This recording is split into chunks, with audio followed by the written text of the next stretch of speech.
में ऐसे एजेंडाज हैं जो देश को तोड़ने का काम करते हैं, राष्ट्र की एकता के खिलाफ जाते हैं, और जो कांग्रेस पार्टी और विशेष रूप से गांधी परिवार की, नेहरू गांधी परिवार की ऐतिहासिक भूल थी जम्मू कश्मीर के संबंध में, जिसके लिए देश कभी उनको माफ नहीं कर सकता, उस एजेंडा को और आगे खतरनाक रूप से बढ़ाने का प्रयास करते हैं। अगर आप मैनिफेस्टो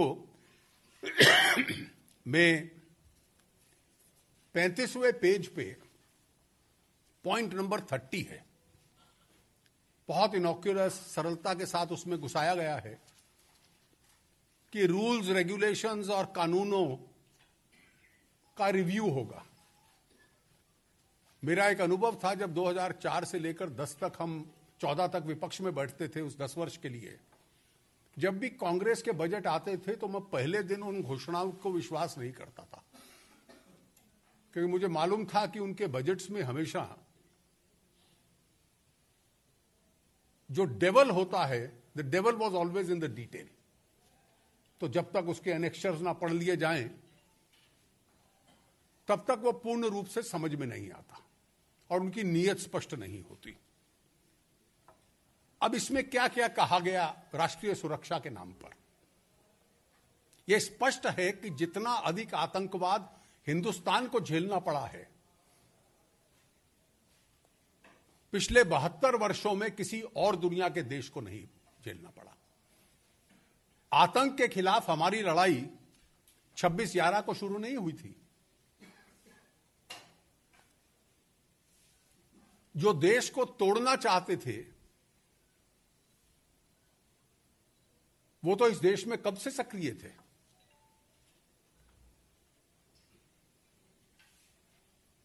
हमने जम्मू कश्मीर में, दक्षिण के हिस्से में, पूर्व उत्तर में, मध्य में नक्सलवादियों में, पंजाब में कितने ऐसे अलगाववादी और हिंसक आंदोलन देखे हैं। आज पंजाब में, पूर्व उत्तर में, दक्षिण भारत में हम उस समस्या को काफी हद तक काबू कर चुके हैं। हमने तो अपने देश का, जम्मू कश्मीर का एक बड़ा हिस्सा खोया, और उसके बाद जिस प्रावधान को कभी पंडित नेहरू ने, इंदिरा जी ने या श्री राजीव गांधी ने छूने की प्रयास नहीं किया, डॉक्टर मनमोहन सिंह ने नहीं किया, जब से उनका आज का नेतृत्व जिहादी और माओवादियों के चंगुल में गया है, वो क्या क्या चीज कहते हैं कि इंडियन पीनल कोड से सेक्शन 124 कैपिटल ए सेडिशन हटा दिया जाएगा, देशद्रोह करना अब अपराध नहीं होगा। जो पार्टी इस तरह का घोषणा करती है वो इस देश के एक भी वोट की हकदार नहीं है। दूसरा प्रावधान क्या है, टीवी पे तो आके बहुत उनके राष्ट्रीय अध्यक्ष कह रहे थे महिला सुरक्षा, उन पे हिंसा होती है। तो आपकी नीयत क्या है?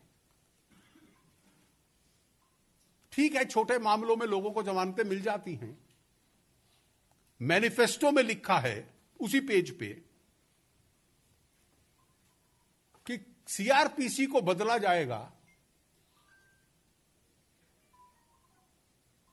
कि जमानत अब से नियम बन जाएगा और जमानत न देना केवल उसका अपवाद। तो कोई आतंकवादी, टेररिस्ट, बहुत बड़ा क्रिमिनल,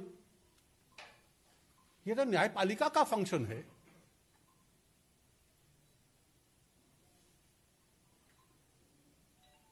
तो फिर जो महिलाओं से अपराध करेगा, तो किस लिए लिप सिंपैथी दिखला रहे थे आज मैनिफेस्टो के में?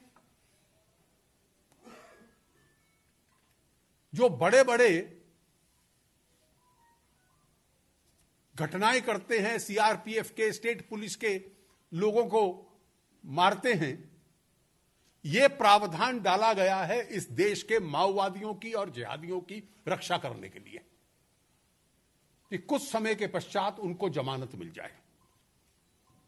तीसरा कहा गया, यह बहुत विचित्र है, कि हम armed forces special powers act को अमेंड करेंगे और रिव्यू करेंगे और कुछ ऐसे प्रावधान बनाएंगे जिसमें सैंक्शन की आवश्यकता नहीं है। मित्रों, ये आर्म्ड